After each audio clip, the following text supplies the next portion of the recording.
Hoje a nossa aula é de geometria e vamos falar de triângulos. Vamos começar falando sobre os elementos de um triângulo.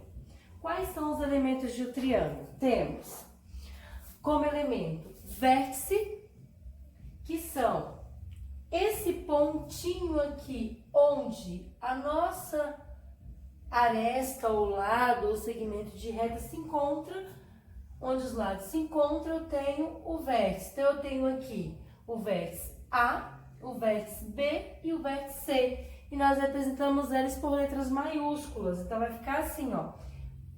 A, B e C são os nossos vértices. Temos também aqui os lados, que são esses segmentos de retas aqui. Então, eu tenho o segmento de reta esse e esse. Como que eu represento? Esse meu segmento de reta sai do vértice A até o B. Então, eu tenho um segmento de reta ou lado AB. Coloco um tracinho para representar que é um segmento de reta. Tenho o meu lado BC, sai do vértice B e vai até o vértice C. Então, o segmento de reta BC, com um tracinho em cima. Opa! E tem o outro lado, que é o meu lado AC. AC com um tracinho em cima, que é esse lado aqui, ó. Então, eu tenho o lado AB, BC e AC. São os lados do meu triângulo. Tenho também os ângulos internos. O que são ângulos internos? São essa partezinha aqui, ó. Forma um ângulo onde o meu segmento de reta se encontra, forma um ângulozinho. Ele é representado por graus e eu tenho aqui os ângulos da seguinte forma. Eu tenho um ângulo que é formado pelo segmento de reta C, onde o segmento de reta C se encontra com AC com o segmento de reta AB, que é esse ângulozinho aqui. Então, eu vou representar ele assim, ó. B, A, C. B, A, C. Sendo que o meu ângulo que eu quero representar é o ângulo A. Ele vai ficar no meio e com esse símbolozinho aqui para representar ângulos. Vamos ver qual é o outro ângulo, meu ângulo B, como que eu escrevo? Fica assim. A e o C. E eles se encontram aonde? No B. Então, é A, B, C. A, B, C. Quero representar o meu ângulo B. Então, o símbolo vai ficar em cima do B. Outro ângulo é o ângulo C. Como que eu faço para representar o ângulo C? O segmento de retas AC e BC. E o ponto comum dos dois é o C, que é o ângulo que eu quero representar. Então, vai ficar assim, ó. ACB, com um símbolozinho em cima do C. Então, eu tenho três ângulos, BAC, ABC e ACB. Esses são os ângulos internos do meu triângulo, que ficam dentro do meu triângulo. E eu também tenho os ângulos externos, que são os ângulos fora do meu triângulo. Como que eu faço para visualizar esses ângulos? Eu vou prolongar os meus lados e aí eu vou visualizar melhor os meus ângulos externos. Então, se eu prolongar esse lado aqui, ó, eu vou ter um ângulo aqui chamado Bzinho e ele é um ângulo externo. Um outro lado aqui, se eu prolongar esse lado aqui, ó, eu vou ter um ângulo aqui, ó, Azinho, que é o meu ângulo externo. Eu represento pela letra minúscula para não misturar com o ângulo interno, que é com letra maiúscula. E eu tenho outro ângulo, se eu prolongar essa reta aqui, ó, esse ladinho aqui, eu tenho um ângulo Czinho aqui. Tá? Então, eu tenho um ângulo A, B e C, que são os meus ângulos externos. Uma observação é que a soma de um ângulo interno com um ângulo externo, ele é um ângulo adjacente suplementar. Ou seja, a soma dos dois tem que dar 180 graus. Por exemplo, se eu pegar esse Azinho mais o meu ângulo A aqui, ó, ele tem que dar 180 graus. Então, se esse ângulo aqui mede 100, esse ângulo aqui de fora mede 100, esse aqui de dentro tem que medir 80. E aí por diante. Então, a soma de um ângulo interno com um ângulo externo adjacente tem que dar 180 graus, tá? Eles formam ângulos suplementares, adjacentes suplementares, que a soma deles é igual a 180 graus. Então, é isso aqui que eu tinha para falar de elementos. E vamos para condições de existência de um triângulo. Eu tenho uma condição que para o triângulo existir, a soma de dois dos lados tem que ser maior do que o terceiro lado. Se eu pegar qualquer um dos lados aqui, eu coloquei esse exemplo aqui, que esse lado mede 2,5, 2 e 3. Se eu pegar este lado aqui, 2,5 mais 2 dá 4,5, tem que ser maior do que esse aqui. No caso desse aqui é 3, então vale como condição de triângulo. Se eu pegar 2,5 mais 3, vai dar 5,5, maior que 2. Então, tá valendo. Então, se eu pegar qualquer um dos dois lados do meu triângulo, a medida de qualquer um dos dois lados dos meus triângulos, a soma de dois lados do meu triângulo, tem que ser maior do que o terceiro lado. Então, essa é uma das condições para que o triângulo exista. Por exemplo, se eu falasse que esse lado aqui é 10, o lado de um triângulo qualquer é 10, e os outros dois lados, um é 3 e o outro é 4, posso formar um triângulo assim? Um lado 10, o outro lado 3 e o outro lado 4? Eu não consigo montar um triângulo com essas medidas, porque 3 mais 4 vai dar 7. 7 é menor que 10 e tem que ser maior. Então, não conseguiria montar um triângulo com essas medidas. Então, para o triângulo existir, a soma de dois dos lados tem que ser maior do que o terceiro lado. Essa é a condição para o triângulo existir. Vamos continuar falando de triângulo, vou apagar o quadro rapidinho e já já eu estou de volta. Volta com classificação dos triângulos. Vamos agora conhecer alguns tipos de triângulos. As classificações elas podem ser feitas de acordo com os lados ou de acordo com os ângulos. De acordo com os lados, eu tenho o triângulo equilátero, que tem os três lados com a mesma medida. Então, o equilátero ele tem este lado, este e este tem a mesma medida. Então, se eu falar que um triângulo é equilátero e um dos lados vale 2, os outros dois lados também vai valer 2 centímetros e 2 centímetros. O isósceles. O isósceles, eles têm dois lados com a mesma medida e um outro lado com medida diferente. Então, este lado igual a esse e esse aqui com medida diferente. Então, esse é chamado de isósceles. Dois lados com medidas congruentes, com medidas iguais. O escaleno, ele tem os três lados com medidas diferentes. Ele não tem lado congruente. Eu chamo esse tipo de triângulo escaleno. Então, este lado tem uma medida, esse tem outra medida e esse aqui tem outra medida. Então, esse aqui é o triângulo escaleno, os três lados com medidas diferentes. Esses são os três tipos de triângulos classificados pelos lados. E eu tenho os tipos de triângulos classificados pelos ângulos, que são esses três aqui embaixo. O acutângulo, ele tem os três ângulos agudos, ou seja, menores que 90 graus. Eu chamo esse tipo de triângulo de acutângulo. Esse obtusângulo, ele tem um dos ângulos maior que 90 graus. Nesse caso aqui, eu desenhei mais ou menos este ângulo aqui, maior que 90 graus, e esses outros dois aqui, menor que 90 graus. Então, um dos ângulos do meu triângulo obtusângulo tem que ser maior que 90 graus. Tem o triângulo retângulo, esse é bem comum, né? Que a gente vê muito. Ele tem um dos ângulos de 90 graus. Um dos ângulos é um ângulo reto de 90 graus. No caso, eu desenhei ele aqui, ó. que é representado por esse quadradinho com pontinho no meio, um ângulo de 90 graus. Ele é chamado de triângulo retângulo. Sabe por que ele é um triângulo retângulo? Se eu prolongar essa reta aqui, ó, esse lado aqui e aqui, eu tenho um retângulo. No caso aqui, formou mais ou menos um quadrado, que também é um tipo de retângulo, né?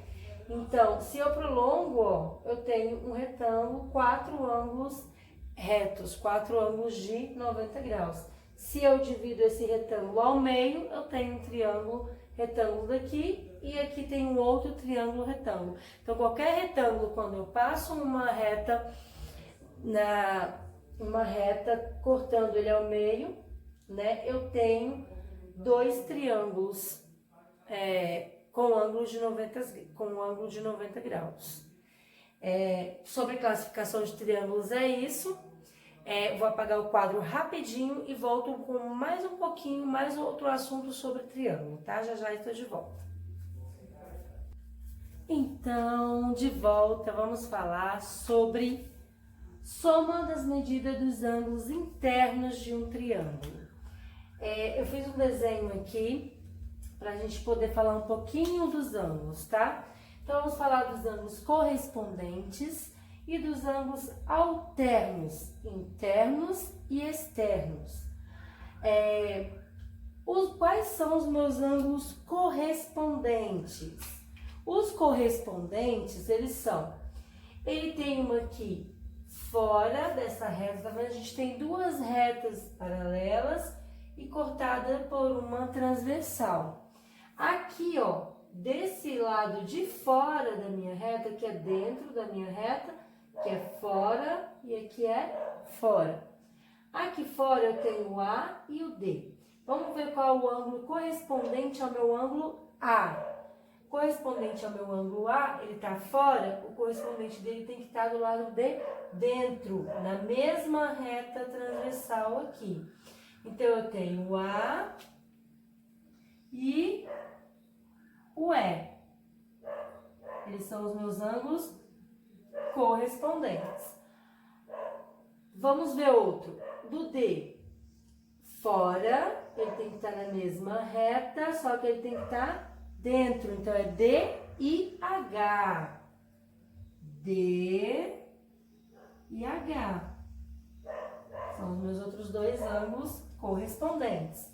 Agora aqui, ó, vamos para o B, correspondente do ângulo B, é o ângulo F. Agora o B está dentro e o F está fora. Então, B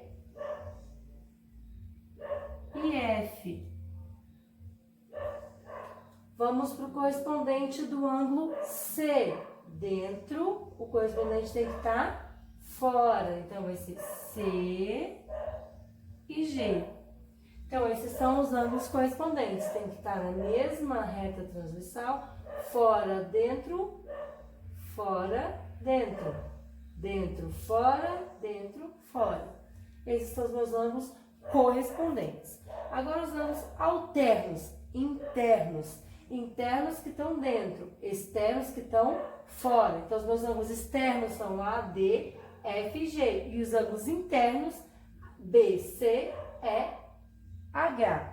Vamos ver quais são os 2 ângulos que são alternos, internos. Alternos já falo, tem alternados, eles vão ter que estar um de um lado da minha reta transversal e o outro vai ter que estar do outro lado, alternando, tá? Um lado e outro. Então, internos, os 2 que estão dentro são o B, vamos colocar aqui B. E qual é o alterno interno do B? Tem que estar do lado oposto da minha reta transversal. Então, eu tenho o B, o que está do mesmo lado é o E, não pode ser esse, porque é alterno que eu quero. Então, tá do outro lado é o H. Então, B e H.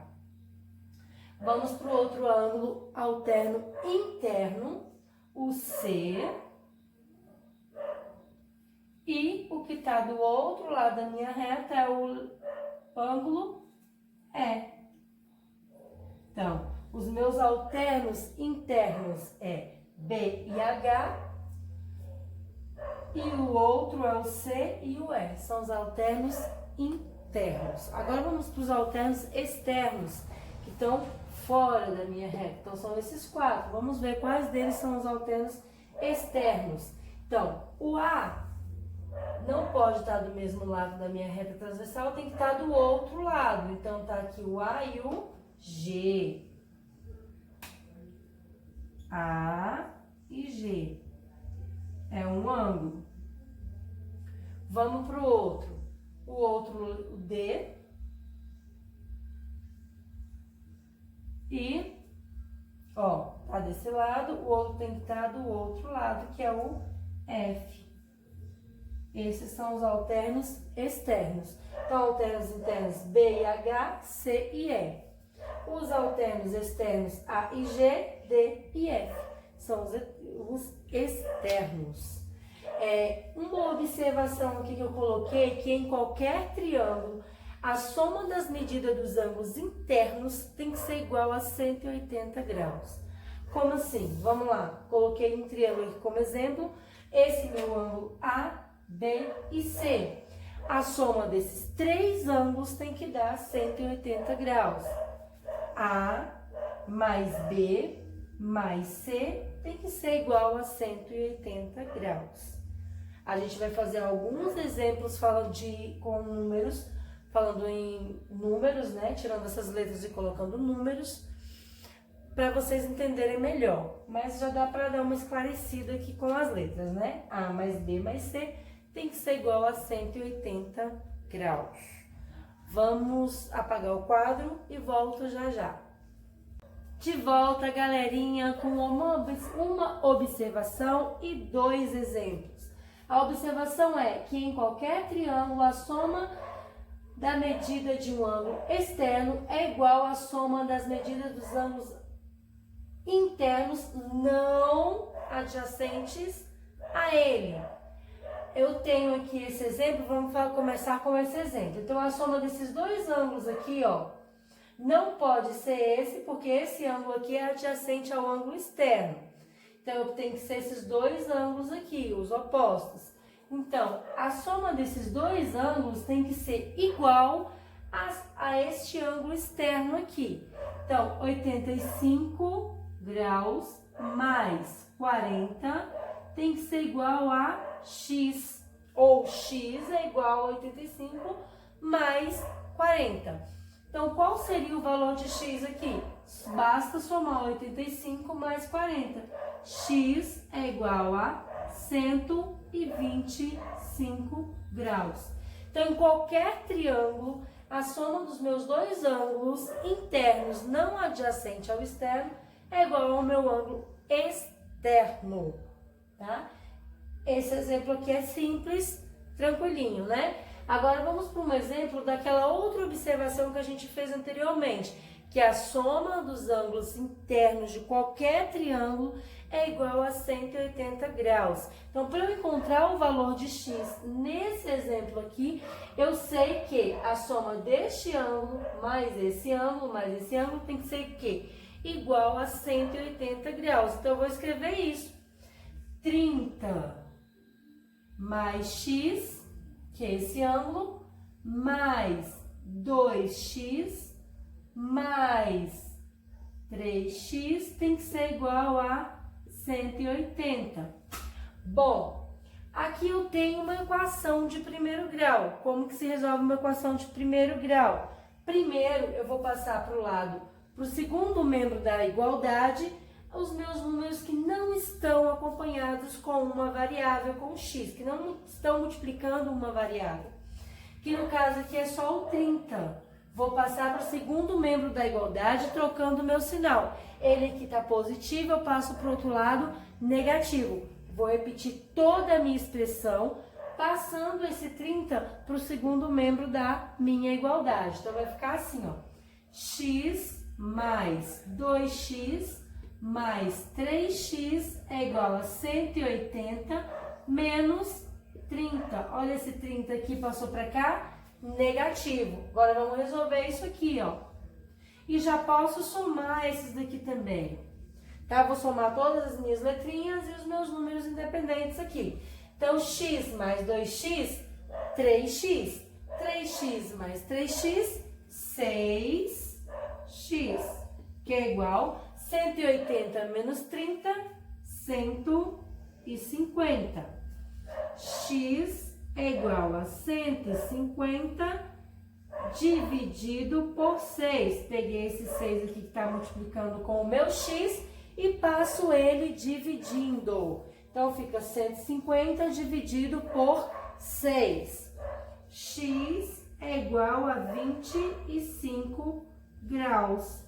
Lembra que no início eu falei que os meus ângulos é dado em graus. Então, eu achei aqui o x em graus, x é igual a 25 graus. Se eu quisesse saber o valor de cada ângulo, é só substituir o 25 aqui no lugar do x. 30 mais 25, 2x vezes 25 e 3x vezes 25 encontraria o valor dos 3 ângulos internos desse triângulo. Então, esses foram os dois exemplos. A nossa primeira aula de triângulos encerra por aqui. Próximo vídeo vou falar sobre congruência de triângulos. A nossa primeira aula de triângulos acaba aqui. O próximo, congruência de triângulos, é rapidinho, é muito fácil, bem tranquilo. Fazemos alguns exemplos e a gente encerra essa parte de triângulos. Beijos da professora Nalva, até o próximo vídeo. Se vocês gostarem, dê um like, compartilhem com os colegas aí para vocês estudarem nessa quarentena aí, né? E se inscreva no canal. Beijos e até a próxima.